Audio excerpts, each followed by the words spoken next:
अस्सलामुअलैकुम, मैं इमदाद सुमरो। वज़ीर आज़म इमरान ख़ान फ़ौज को सियासत में घसीट कर लेकर आ गए और उन्होंने ऐलान किया है कि वो तहरीक अदम एतमाद से एक रोज़ पहले अवाम के समंदर को डी चौक पर लेकर आ जाएंगे, यानी चैलेंज भी कर दिया है। और साथ साथ वज़ीर आज़म इमरान ख़ान ने डर और ख़दशे का भी इज़हार किया है कि उनके लोग बिकेंगे, उनके लोग उनको छोड़ेंगे और उनके ख़िलाफ़ तहरीक अदम एतमाद कामयाब भी हो सकती है। तिमरगरा दीर में वज़ीर आज़म इमरान ख़ान ने जलसा किया। इस जलसे के लिए उनको मना किया गया था इलेक्शन कमीशन ऑफ पाकिस्तान की तरफ से, क्योंकि ये जलसा इलेक्शन कैंपेन के हवाले से डिज़ाइन किया गया था। इलेक्शन बल्दियाती इंतखाबात, आम इंतखाबात अभी होना, जब तहरीक अदम एतमाद होगी तो फिर मामला होगा ना, तो बल्दियाती इंतखाबात के हवाले से ये जलसा था। इलेक्शन कमीशन ने मना किया था कि वो नहीं जा सकते, लेकिन इमरान ख़ान साहब ख़ुद नहीं, सिर्फ ख़ुद ही नहीं बल्कि उनके वज़ीर आला, फिर उनके वज़ीर ख़ारजा शाह महमूद कुरैशी साहब और बाकी पूरा लाओ लश्कर वहाँ था। और इमरान ख़ान साहब की तकरीर का लबो लहजा वही था। 5 नुकात अहम इसके जो मुझे लगे हैं कि 5 अहम नुकात हैं, जिसमें सबसे अहम नुकता अफ़वाज पाकिस्तान के मुतल्लिक़, आर्मी चीफ़ के मुतल्लिक़। अफ़वाज पाकिस्तान को इमरान ख़ान ने 2 पैगाम दिए हैं और अपोजिशन को भी पैगाम दिए हैं और खुलकर पैगाम दिए हैं। लेकिन जो लबो लहजा था, ज़ाहिर है वज़ीर आज़म है और वज़ीर आज़म के मुतल्लिक़ बंदा जब बात करे तो कोशिश ये होती है कि संभाल के बात की जाए। इमरान ख़ान साहब एक शख्स नहीं है। इमरान ख़ान साहब को अपोजिशन सिलेक्टेड कहे, जो मर्ज़ी कहे, लेकिन इमरान ख़ान पाकिस्तान के वज़ीर आज़म की कुर्सी पर बराजमान है। तो फिर उनके मुतालिक कोशिश ये होती है मेरी कि मैं जो बात करूं तो वो पार्लियामानी अदब व आदाब के अंदर हो, सहाफ़ती अदब व आदाब के अंदर हो। और फिर उसके लिए मुझे और तो कहीं से कोई चीज़ नहीं मिली। तो गालिब से ज़्यादा मुअद्दब ज़बान किसकी हो सकती है? मिर्ज़ा असदुल्ला ख़ान गालिब साहब, वो फरमा गए हैं, बक रहा हूँ जुनून में क्या क्या कुछ ना समझे खुदा करे कोई। इमरान ख़ान साहब की तकरीर जुनून से भरपूर थी। अपोजिशन को जो गालम गलोच, जो लबो लहजा इमरान ख़ान साहब का, वो गालिब साहब का जो ये लाइनें हैं, ये उसकी भरपूर तर्जुमानी करती हैं। लेकिन मसला ये है कि वो गालिब ने कहा था कुछ ना समझे खुदा करे कोई। इमरान ख़ान साहब जो है वो समझा रहे हैं फ़ौज को भी, अपोजिशन को भी, कौम को भी, और वो बता रहे हैं कि जी वो आकर बैठ गए हैं तो फिर ट्रंप की तरह ही जाएंगे, अगर गए तो ट्रंप की तरह जाएंगे, यानी काम ख़राब करके जाएंगे। मसला ये है, मैं 5 नुकात पर आने से पहले गुजारिश कर लूँ कि अमेरिका में तो इदारे थे जो ऑटो पर होते हैं। अगर कोई भी ऐसी हरकत करता है तो फिर वो इदारे मुतहरिक हो जाते हैं, ख़ुद ब खुद मुतहरिक हो जाते हैं। आपने देखा कि किस तरह वो अजीब व गरीब किस्म की शक्लों वाले लोग आए थे, अजीब व गरीब किस्म के वो अपना पहनावे पहनकर और आकर उन्होंने वाइट हाउस पर हमला किया था। दावा बोला था जैसे पता नहीं किसी कोई चुड़ैलें निकल आई, पता नहीं क्या, कोई मतलब ऐसे अजीब व गरीब किस्म के ना वो जो पहन कर आए थे। कोई सींग पहन कर आ गया है, कोई डायन वाली शक्ल पहन कर आ गया, कोई कुछ पहन कर आ गया हुआ है। तो वो उनको फिर इदारे वहाँ पर ऑटो पे थे, कोई हुकूमत थी भी नहीं थी, लेकिन इदारे थे और इदारों ने उनको सबको निकाला और अच्छा खासा फेंटा लगा कर निकाला। यहाँ मसला ये है कि यहाँ पाकिस्तान में हालात ख़राब होंगे। यहाँ पर अगर ऐसा कुछ होता है तो फिर अजीज़ हमवतनों हो जाता है। इसीलिए हम बार बार डर का इज़हार कर रहे हैं कि इमरान ख़ान साहब जो है, इस खदशे का इज़हार कर रहे हैं कि इमरान ख़ान साहब ना खेड़ांगे ना खेड़न देंगे। इसका मतलब ये है कि अगर मेरी हुकूमत नहीं रहने देनी तो फिर आना मैंने आपको भी नहीं देना, बेशक फिर फ़ौज आ जाए, बेशक फिर मार्शल आ जाए और पाकिस्तान का तल्ख़ माजी है। तो इमरान ख़ान साहब उस तरफ बढ़ रहे हैं, उस तरफ हालात को बढ़ा रहे हैं और डी चौक पर जलसे का ऐलान करके इमरान ख़ान साहब उस तरफ जा रहे हैं। अब 5 पॉइंट्स हैं, एक एक करके मैं हर पॉइंट पर बात करूँगा। वज़ीर आज़म इमरान ख़ान साहब ने जो बात की है फ़ौज को सियासत में घसीटने की, उस पर मैं आऊँगा आखिर में। पहले वही बात जो इमरान ख़ान साहब ने अपोजिशन के मुतल्लिक़ की है। तहरीक अदम एतमाद दायर होने के बाद वज़ीर आज़म इमरान ख़ान साहब का जो बॉडी लैंग्वेज है, लबो लहजा है, वो कल पहले वाले व्लॉग में मैंने गुजारिश की थी ना कि इमरान ख़ान साहब कहते हैं कि जी मैं माइंड गेम का मास्टर हूँ। तो माइंड गेम के मास्टर तो इस तरह की हरकतें नहीं करते, इस तरह टेम्पर लूज़ नहीं करते। माइंड गेम के मास्टर तो आसिफ जरदारी की तरह कूल एंड काम बैठे होते हैं और फिर हर टाइम खुश हो रहे, अपना मुस्कुरा रहे होते हैं, हंस रहे होते हैं। तो उनका माइंड गेम के मास्टर तो किसी और तरह से खेलते हैं। माइंड गेम के मास्टर जलसों में निकल के गालियाँ नहीं देते। आज इमरान ख़ान साहब ने वही मौलाना फजल रहमान साहब के मुतल्लिक डीज़ल, आसिफ जरदारी के मुतल्लिक बीमारी, नवाज शरीफ के मुतल्लिक भगोड़ा, शहबाज शरीफ के मुतल्लिक शोबाज, मतलब कोई चीज़, और बिलावल भुट्टो जरदारी की जो स्लिप ऑफ टंग थी वो उसका लेके उन्होंने मतलब यानी करने के लिए इमरान ख़ान साहब ने आज भी बताया कि उनके पास करने के लिए कोई बात नहीं थी कि 3.5 साल में मैंने क्या किया है। अब वो इस एक माहौल बना रहे हैं कि अगर मेरी हुकूमत, क्योंकि उनको बहुत हद तक इमरान खान साहब को लग रहा है कि उनकी हुकूमत जाएगी, तो लिहाजा वो एक बयानिया बना रहे हैं, एक माहौल बना रहे हैं। वो नवाज शरीफ साहब ने कहा था मुझे क्यों निकाला, तो नवाज शरीफ साहब ने तो मुझे क्यों निकाला वाला जब फैसला आ गया था तो उसके बाद नवाज शरीफ आए थे, सड़कों पर मैदान में आए थे। इमरान खान साहब जो हैं वो पहले से ऐसा माहौल बना रहे हैं, लिहाजा वो कह रहे हैं कि ये 3 स्टूजेस, ये 3 डाकू, ये 3 चोर, अब ये अपना मुझे निकालने के लिए इकट्ठे हो गए हैं, चूहे। मतलब ये ज़बान है। पिछली बार मैंने कोशिश की थी कि यार मैं इमरान खान साहब की बताई हुई ज़बान इस्तेमाल ना करूं, लेकिन इमरान खान साहब मजबूर करते हैं कि हम उनकी बातें करके फिर उन पर तबसरा करें। और फिर ये दावा रियासत मदीना कायम करने का, रियासत मदीना, आपके पास सबूत हैं, सजाएं दें, आप हुकूमत है। अब जलसों में खड़े होकर शक्लें बिगाड़ना, ये कहना कि जी मौलाना फजल रहमान की जो शक्ल है वो शक्ल से ही क्या लगते हैं, मतलब मैं बताता हूँ आपको उन्होंने क्या कहा मौलाना फजल रहमान साहब की शक्ल के मुतालिक। आसिफ जरदारी के मुतालिक कहा वो शक्ल से ही डाकू लगते हैं। नवाज शरीफ साहब के मुतालिक कहा कि वो जी शक्ल से ही लगते हैं अपना ड्रामेबाज। और मौलाना साहब के लिए कहा कि वो शक्ल से ही डीजल ख़तरनाक लगती है। यार मतलब ये कोई लबो लहजा प्राइम मिनिस्टर का, और फिर दावा कर रहे हैं कि जी मैं प्राइम मिनिस्टर कौम का बाप होता है और मैं कौम की तरबियत कर रहा हूँ।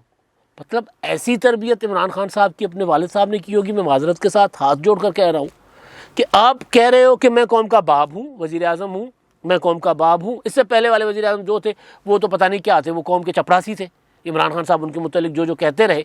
लेकिन चले ये बात मान लेते हैं कि प्राइम मिनिस्टर ज़ाहिर है, प्राइम मिनिस्टर जो बात हम इसी वजह से तो ख़तरा तो यही होता है ना कि एक पूरी की पूरी नस्ल बर्बाद हो रही है, एक पूरी की पूरी नस्ल को ट्रोलिंग सिखा रहे हैं इमरान खान साहब। ये जो लबो लहजा है आप सोशल मीडिया पर जाकर देखें, टीवी टॉक शोज़ पर जाकर देखें। वो मैंने पहले वाले व्लॉग में मिसाल दी थी, वो जो बात कर रहे थे शहबाज गिल साहब। मुर्तज़ा वहाब इंतहाई डिसेंट किस्म के इंसान हैं। उनकी वालदा इतनी धीमे मिजाज की, फौजिया वहाब साहिबा इतनी खूबसूरत इंसान थी। मतलब वो बंदा देख के जिस तरह रूह राज़ी हो जाता है ना, एक अगर सामने आपके एक बुजुर्ग खातून खड़ी हो और आप उनसे मिलें और आपसे वो शफ़क़त से मिले तो वो तरबियत नज़र आ रही होती है। तो मुर्तज़ा के साथ मेरी मुलाकातें रहती हैं, तो मुर्तज़ा का लबो लहजा, स्टाइल, अदब आदाब पूरा एक तरबियत याफ्ता। तो उन्होंने वो जब वो गालियाँ दे रहे थे तो मुर्तज़ा ने पानी की बोतल पकड़ी, कहा जी पानी पी ले, ठंडे हो जाए, पानी पी ले। वो मुर्तज़ा के घर तक जा रहे हैं कि बात करें कि इमरान खान आपके घर से निकल रहे थे। मतलब ये तरबियत का असर होता है। तो इमरान खान साहब कह रहे हैं कि जी मैं कौम की तरबियत कर रहा हूँ। तो ये तरबियत, मैं बातों में उनमें ज़्यादा डिटेल में नहीं जा रहा कि इमरान खान साहब अच्छा, अब मसला ये है कि तहरीक अदम एतमाद आ रही है। भाई तहरीक अदम एतमाद एक आइनी कानूनी रास्ता है, हक़ है अपोजिशन का, आपका हक़ है अपना डिफेंड करें। अब मसला ये है कि वो कहते हैं डिगा खोते तो गुस्सा को मारते। भाई आपके इत्तेहादी आपको छोड़ रहे हैं, आपका सफ़ा एक नहीं रहा, उस पर मैं आता हूँ बाद में। वो जो आप इशारे कर रहे हैं, आपका सफ़ा एक नहीं रहा, आपके अरकान आपसे राज़ी नहीं हैं, आपसे कारकर्दगी होती नहीं है, तो फिर उसके बाद अपोजिशन के पास तो ये राइट है कि भाई वो नंबर गेम के साथ खेले, और वो खेल रहे हैं। तो आपने अगर वो जो सेनेट में जो थी तहरीक अदम एतमाद, वो आपने नाकाम कर दी थी, आपने नंबर गेम उलट दिया था, तो किसी ने उस पर अपोजिशन को सबने बुरा भला कहा कि यार आपके लोग आपके पास टिके नहीं। तो वो आपका अपोजिशन तहरीक अदम एतमाद ले आई थी, आपने उसको नाकाम कर दिया। तो उसी तरह ज़रा स्पोर्ट्समैन स्पिरिट होती है ना। स्पोर्ट्समैन कहते हैं मैं माइंड गेम का मास्टर हूँ, तो वो भाई आप स्पोर्ट्समैन स्पिरिट दिखाएं और आप कहें कि जी आएँ खेलते हैं, जलसे बेशक करें, आपका राइट है, आप जलसे भी करें, अवाम में भी जाएं, लेकिन फसाद करवाना और फिर इशारों में बात करना कि न्यूट्रल तो जानवर होता है, इंसान न्यूट्रल नहीं होता, ये इशारा सबको पता है किसकी तरफ कर रहे हैं। बिल्कुल इसी तरह जिस तरह खालिद बिन वलीद की इमरान खान साहब मिसालें दिया करते थे। तो एक तो पॉइंट ये है कि इमरान खान साहब ने आज भी नवाज शरीफ, आसिफ जरदारी, मौलाना फजल रहमान, वो क्या नाम है उनका, शहबाज शरीफ साहब, बिलावल भुट्टो जरदारी, बिलावल बच्चे ने नींदें उड़ा दी हैं। भाई मसला ये है कि वो जो कहते हैं ना कि वो बिलावल खुद कहते हैं कि जी वो अपना मैं मछली के बच्चे को तैरना नहीं सिखाया जा सकता। बिलावल बेशक बच्चा होगा, उम्र में छोटा है, हमसे भी छोटा है, लेकिन सियासत का तो पूरा है भाई, सियासत तो उनको पूरी आती है। आपको उनको उड़ा के रख दिया है, अब तो वो मैं सुन रहा था नजम सेठी साहब, दूसरे जो तजियाकार जो किसी ज़माने में कहते थे कि जी पीपल्स पार्टी का ये तरीका ठीक नहीं, तहरीक अदम-ए-एतमाद का, लॉन्ग मार्च का और वो जो पीडीएम के उसको लाइन को फॉलो करने की बातें करते थे, वो आज कह रहे हैं कि नहीं, असल तो जो गेम प्लानिंग थी वो सारी पीपल्स पार्टी की थी। उस पर चलकर इमरान खान साहब कमज़ोर भी हुए हैं और आसाब भी खो बैठे हुए हैं इमरान खान साहब जो कुछ कर रहे हैं। तो इमरान खान साहब जलसों में जिस तरह का लबो लहजा इस्तेमाल कर रहे हैं, उससे नज़र आ रहा है कि इमरान खान साहब के जो है वो किस हद तक अपने आप को कमज़ोर महसूस कर रहे हैं। इंसान का कमज़ोरी महसूस करते हैं, ब्लड अपना शुगर लो हो जाती है, बंदे की बीपी लो हो जाता है, बंदा निढाल महसूस कर रहा होता है, कमज़ोरी महसूस कर रहा है, तो कुछ असरात तो आते हैं ना आपके उसके ऊपर। तो ये पॉलिटिकली इमरान खान साहब वो सारा कुछ महसूस करके और फिर ये दिखाने की कोशिश कर रहे हैं कि जी मैं पुरएतमाद हूँ। फिर उसके लिए वो तरह तरह की बातें कर रहे हैं। फिर उसके लिए वो जनरल बाजवा साहब को भी रगड़ गए और ऐसा रगड़े कि बाजवा साहब हैरान हो गए कि यार मेरे साथ क्या कर दिया इन्होंने। अभी कुछ देर पहले ये जो तकरीब से खिताब कर रहे थे, कुछ देर पहले कामरा में वो जो नया लड़ाका तैयारा था उसमें बड़ी खूबसूरत तस्वीरें थी, मुस्कुरा रहे हैं दोनों, बातें कर रहे हैं, बॉडी लैंग्वेज बहुत अच्छी थी, उसकी तरह तरह की तशरीह की जा रही है। ज़ाहिर है वज़ीर आज़म है, वो आर्मी चीफ़ हैं, तो उनका जब पब्लिक में मतलब ज़ाहिर जब आमने सामने होंगे तो मुस्कुराएंगे। कोई लड़ाई झगड़ा तो उनको मेरा ख्याल है आपस में है नहीं। लेकिन इमरान खान साहब ने जो बात की है वो मैसेज किया है, बेसिकली बताया है कुछ, तो उस पर मैं बाद में आता हूँ। अब वो जो डी चौक पर इंसानों का जो, अब ये 2-3 पॉइंट्स तो मेरा ख्याल है मैंने एक साथ कर दिए ना, तरबियत वाली बात भी आ गई। डी चौक पर इंसानों का समंदर, अब ये पैगाम किसके लिए है? इमरान खान साहब अक्सर कहते, वो पंजाबी में क्या कहते हैं, कहना तीनू तो सुनाना नूनू है, बेटी को कहना और बहू को सुनाना। तो इमरान खान साहब बुनियादी तौर पर वो जो कहते थे कि मैं ख़तरनाक साबित हूँगा, वो हमने पहले भी कहा था कि वो इमरान खान ने अपोजिशन को नहीं कहा। अपोजिशन के लिए इमरान खान जितने ख़तरनाक थे उससे ज़्यादा ख़तरनाक नहीं हो सकते, कोई वो नहीं हो सकती। ज़्यादा से ज़्यादा ये है कि फिर बग़ैर मुकदमात के सबको फांसियों पर लटका दे, उससे ज़्यादा ख़तरनाक हो। जितना हुए उसके अगली ये है हद, इससे ज़्यादा नहीं हो सकते। अब वो जो ख़तरनाक होने की बातें कर रहे थे वो किसी और के लिए कर रहे थे। तो अब वो डी चौक पर इंसानों का समंदर ले आऊँगा, तो इंसानों का समंदर मतलब क्या है? एजिटेशन की तरफ जाएंगे इमरान खान साहब। किसके खिलाफ एजिटेशन करेंगे? हुकूमत है, वज़ीर आज़म है, तो वज़ीर आज़म अगर एजिटेशन के मोड में जाने की बातें कर रहे हैं तो नवाज शरीफ को तो नहीं कह रहे, वो तो लंदन बैठे हुए हैं, वो तो इमरान खान साहब के बकौल वो तो ड्रामेबाज है, वो तो झूठे हैं, वो झूठ बोलकर बाहर बैठे हुए हैं। असद जरदारी के खिलाफ जो इमरान खान साहब के बकौल वो डाकू हैं, तो उनके खिलाफ एजिटेशन करेंगे, जो इक़्तिदार में भी नहीं है, जो अपोजिशन में है। बिलावल भुट्टो जरदारी के खिलाफ जो बच्चे हैं इमरान खान साहब के सामने, वो कहते हैं जी मैंने इन स्विंग, क्या पता नहीं, हाँ इन स्विंग करना है, एक इन स्विंग में मैंने 3 विकेटें उड़ा देनी है। तो उनकी तो आपने 3 विकेटें उड़ा देनी है। तो ये अवामी समंदर किसके लिए आप ला रहे हैं? आप कह रहे हैं कि आपके अरकान जो है वो आपको आकर बता देते हैं कि जी आप वो पैसे, उनको 20-20 करोड़ की ऑफ़र हो रही है। तो जब 20-20 करोड़ की ऑफ़र हो रही है उनको और वो आपको आकर बता रहे, इसका मतलब है कि आपके लोग नहीं टूट रहे। अगर आपके लोग नहीं टूट रहे तो फिर अवामी समंदर किसके लिए? और फिर ये न्यूट्रल जानवर होता है, ये ताना किसके लिए?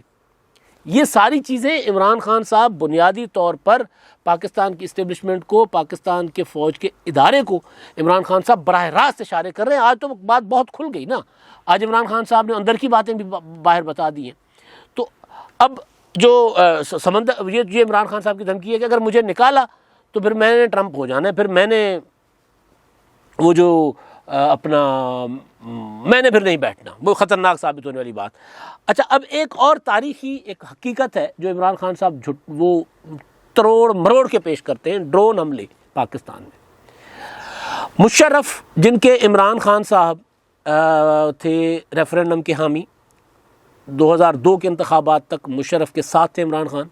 जब इमरान खान को 1 सीट मिली और उसके बाद मुशर्रफ साहब ने उनको कहा कि जी अब बाय बाय टाटा, मैंने तो मुस्लिम लीग कायद-ए-आज़म को बना ली है, मुझे वो पार्टी मिल गई है, लिहाजा आप तो मेरी तरफ से फारिग है। तो इमरान खान साहब फिर इनकलाबी बन गए, फिर इमरान खान साहब ने जमहूरियत का झंडा उठा लिया। और मुशर्रफ के रेफरेंडम के इमरान खान साहब जलसे किया करते थे, तकारीब किया करते थे, और हमने खुद कवर किए हुए हैं। मॉल रोड पर लाहौर में इमरान खान साहब ने नौजवानों को इकट्ठा किया था रेफरेंडम के हक़ में, वहाँ मैंने वो खुद कवर किया इमरान खान साहब को।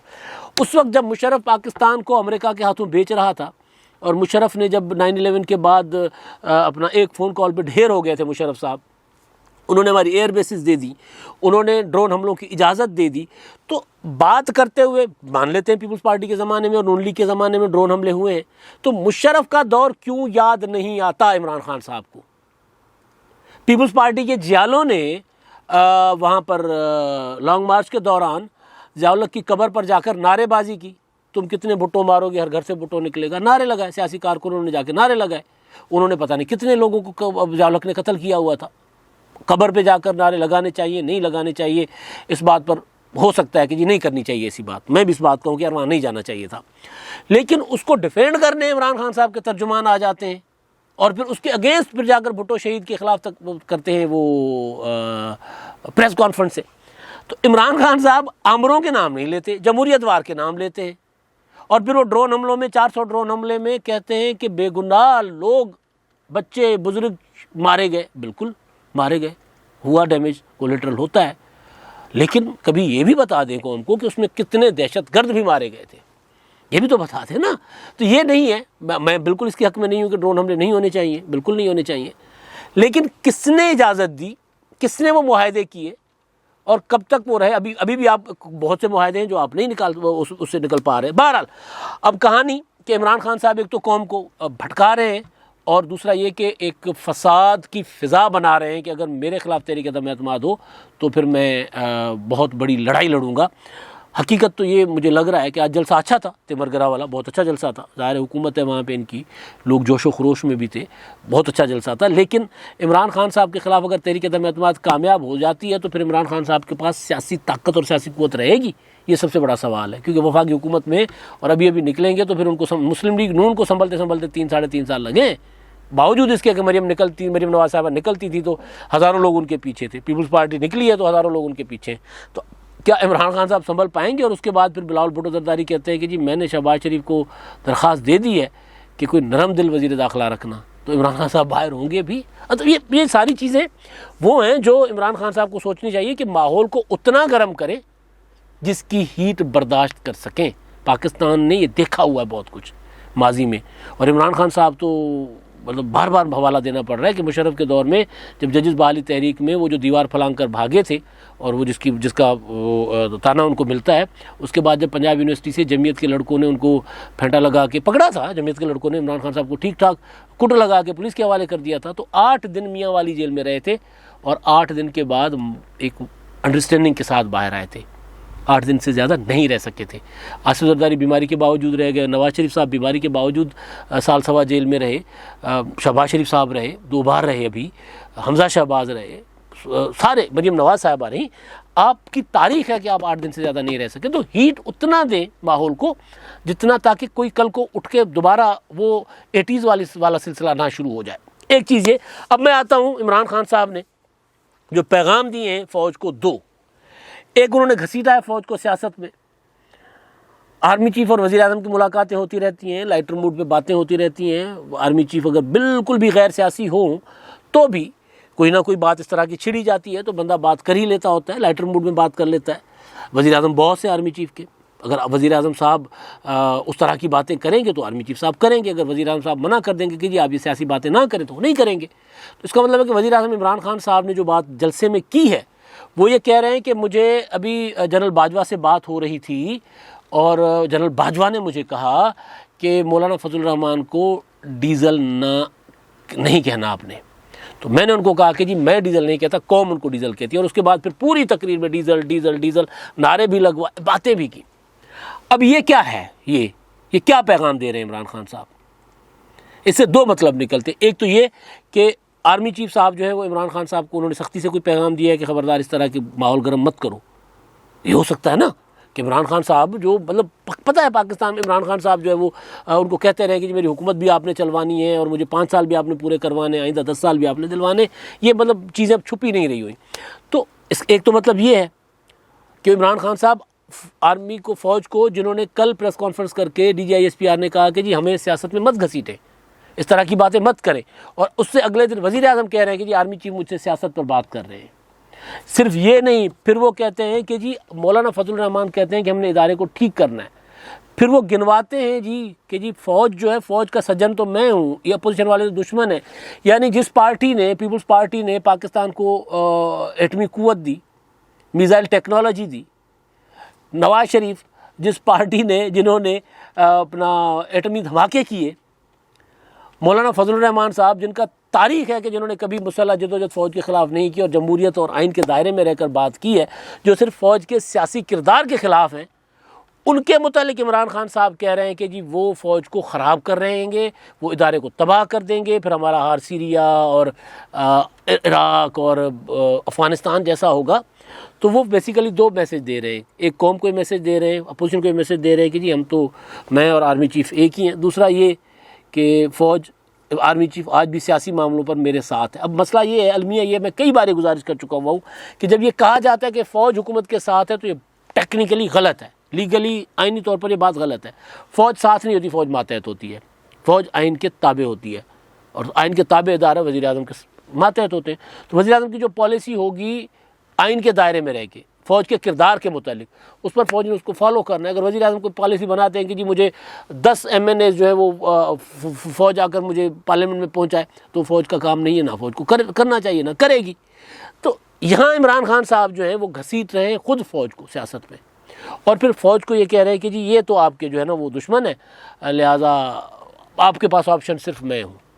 अगर ये आ गए, इनकी हुकूमत आ गई, ये चोर हैं, डाकू हैं, फिर ये आपके इदारे को भी तबाह कर देंगे। इन्होंने तो मोदी को बुलाया हुआ था, अब मोदी को नवाज शरीफ साहब, मोदी नवाज शरीफ के घर आए।